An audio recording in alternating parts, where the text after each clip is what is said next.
Sairam students, a warm welcome to all of you. Like we all know, we have begun with the revision of our summative assessment topics. Today's class also we'll be covering up with the revision of our poem, The Ball Poem. Let's understand the introduction part of this poem. The poet John Berryman, through his poem, The Ball Poem, has described the reality of life, which everyone has to face one day. He has touched the topic of how to stand up against the miseries and sorrows of life. Life is never a bed of roses for us. Okay, if today we are sad, tomorrow we will be happy. Okay, but we have to learn to accept the sorrows of our life. Okay, and we should know how to stand up against the miseries and sorrows of our life. Let me just give you the summary of this poem. The poet is talking about a little boy who has lost his ball when he was playing with it. What happened? It skipped from his hand and went into, the nearby water body.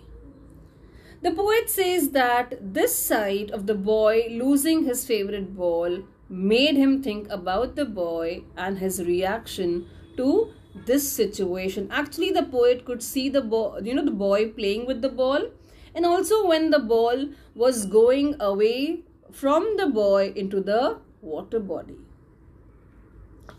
He further says that the boy was helplessly looking into the water where his ball had gone.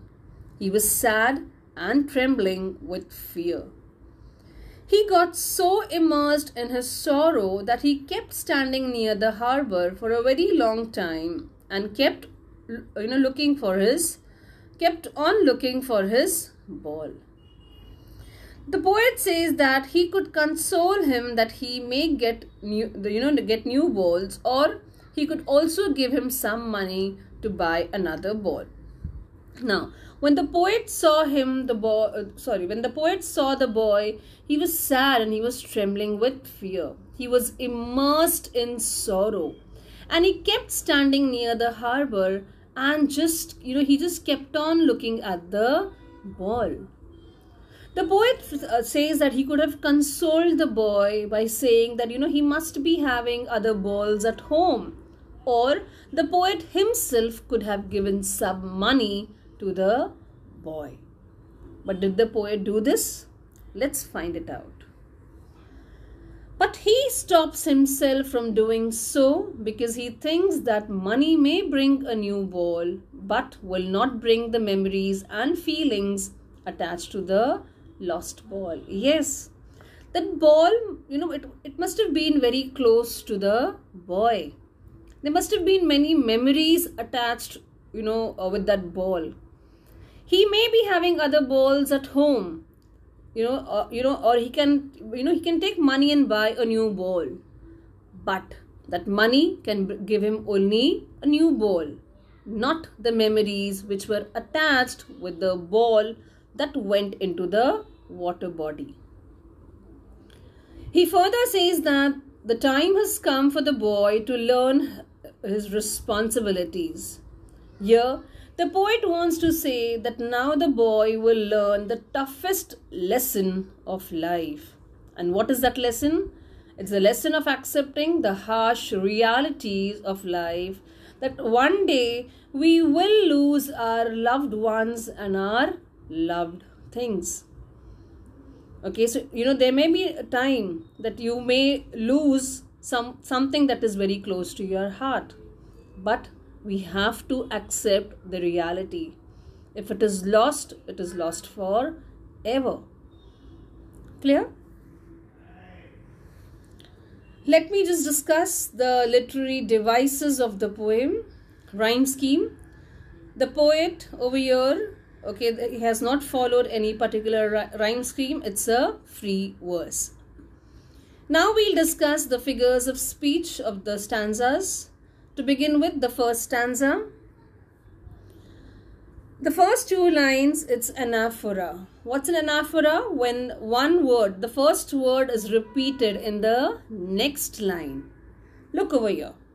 What is the boy now who has lost his ball? What is he to do?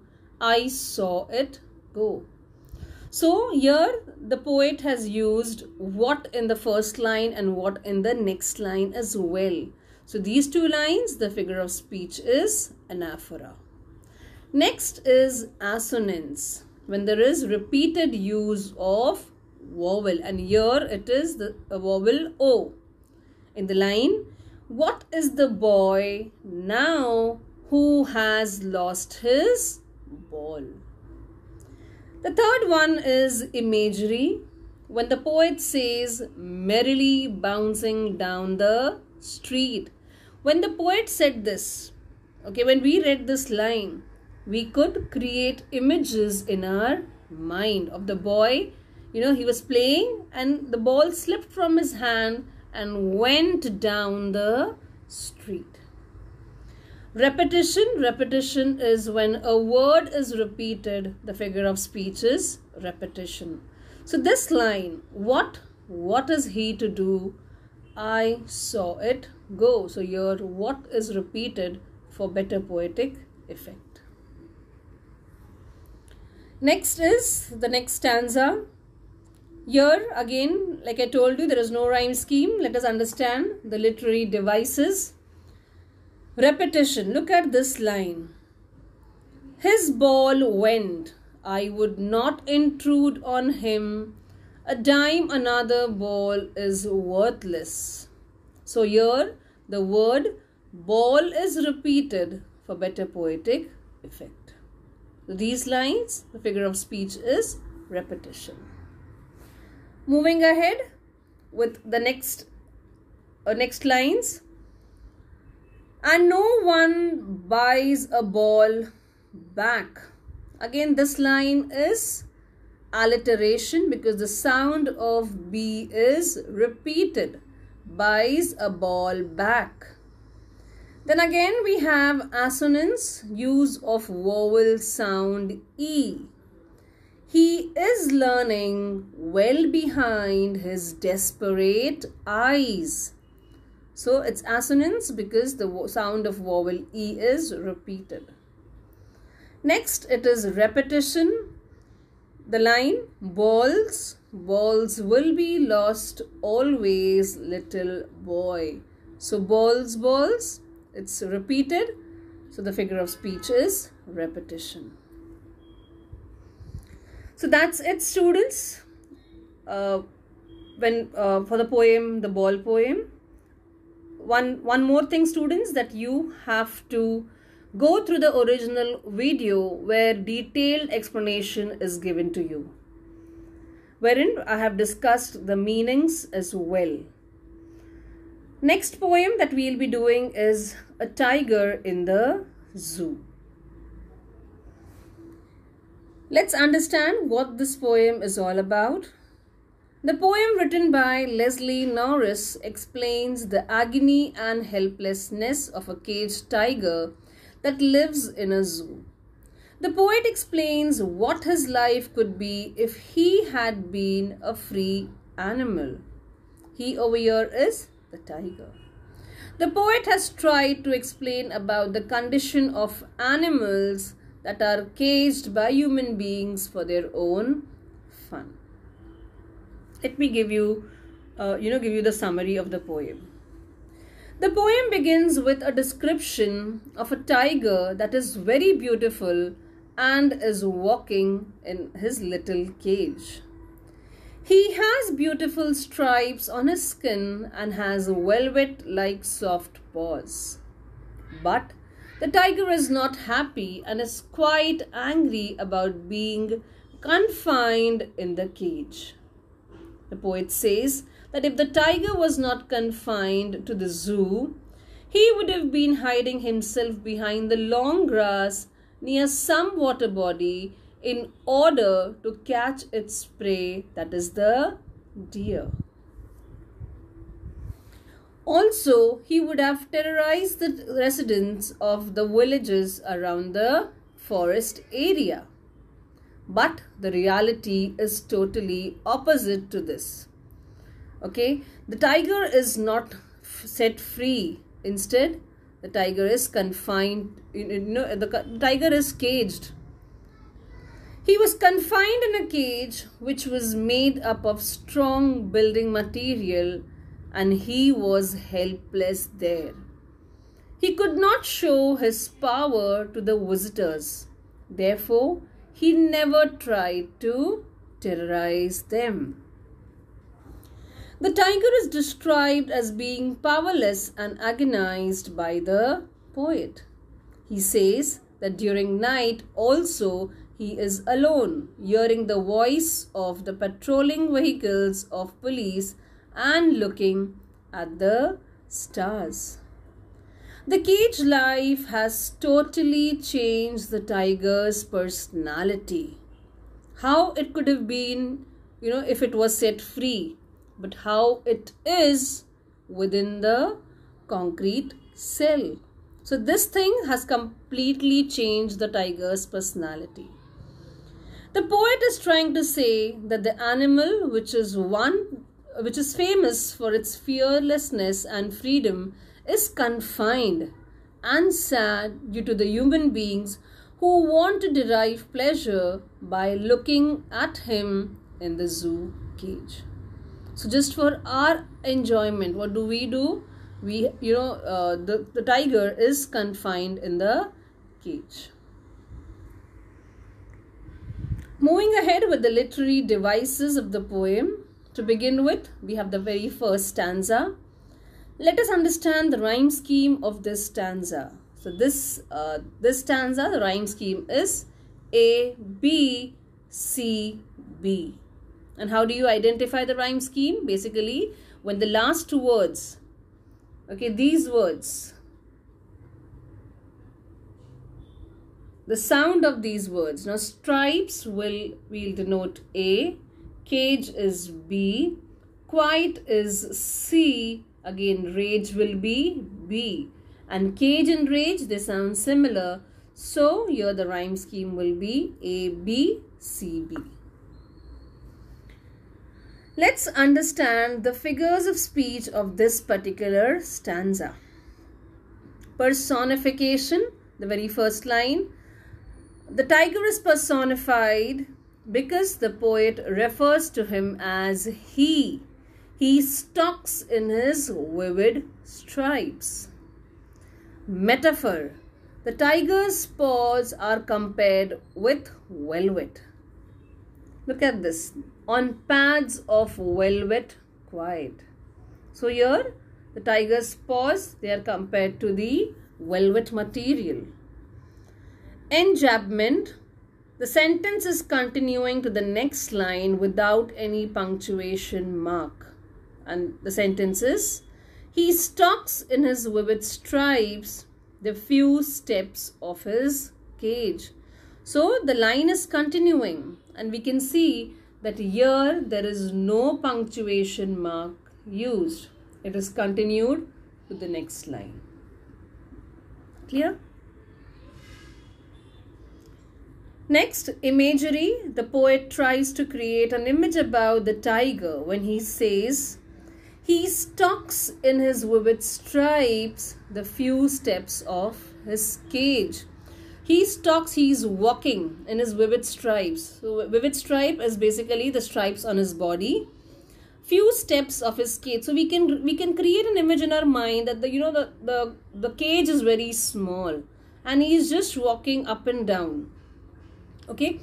Consonants, use of S sound. In this line, he stalks in his vivid stripes. So S, S and S in these three words is getting repeated. Assonance is again use of vowel sound I. Look at this line. He stalks in his vivid stripes. So here the sound of I is getting repeated. And next we have oxymoron. Okay, there is use of adjectives opposite.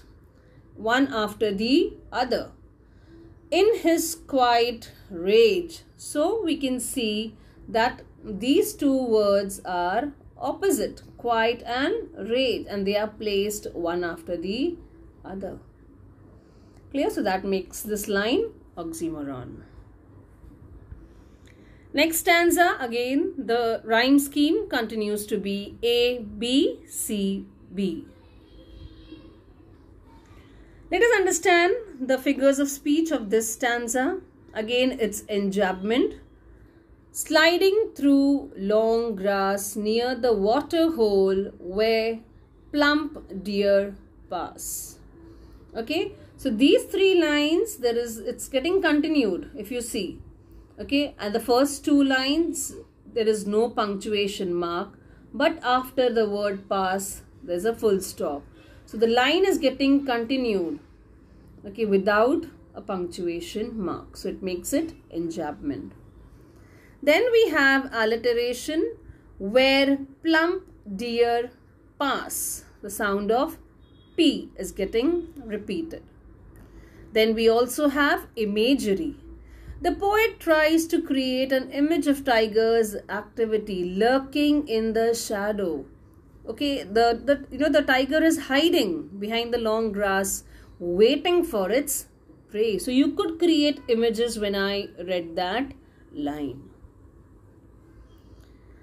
Next stanza, again the rhyme scheme will be A, B, C, B. The figures of speech, enjambment. He should be snarling around houses at the jungle's edge. The line is getting continued without the punctuation mark. Then we have onomatopoeia. Onomatopoeia is, when you use words which denote sound. So here snarling, it denotes sound. So the figure of speech for this line is onomatopoeia. The next figures of speech is assonance. Use of vowel sound O and I. The first line is, he should be snarling around houses. So here, the sound of O over here in should, in around as well, and houses. So the use of vowel sound O in this line and the use of vowel sound in bearing his white fangs, his claws. So again, here there is repetition of vowel sound I. Consonants is use of consonant sound, bearing his white fangs, his claws. So again, your S over here is getting repeated. The sound of S in fang, the sound of S in his, and the sound of S in claws. It's getting repeated, so it's consonants. Next stanza, the rhyme scheme again continues to be the same. It's A, B, C, B. The figures of speech is personification. Again, the tiger is personified because the poet refers him as he. Assonance, because there is use of vowel sound E in the line, but he is locked in a concrete cell. Consonants, use of consonant sound S.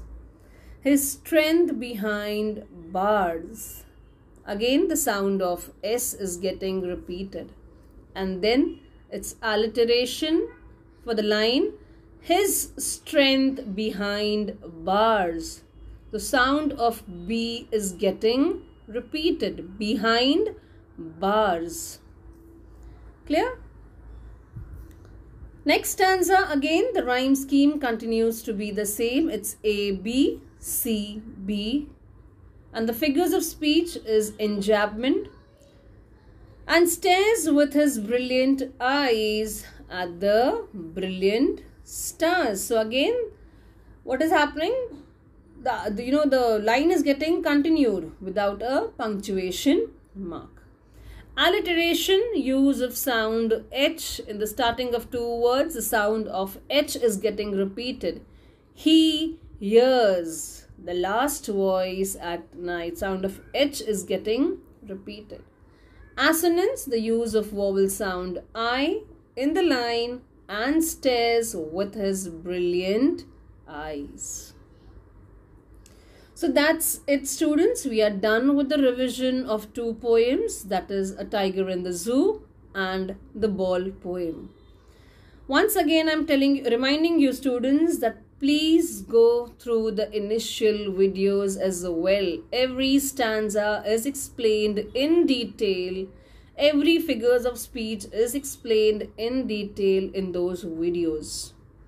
We'll catch up very soon in our next class. Till then, you will take care of yourself. Sai Ram and bye-bye.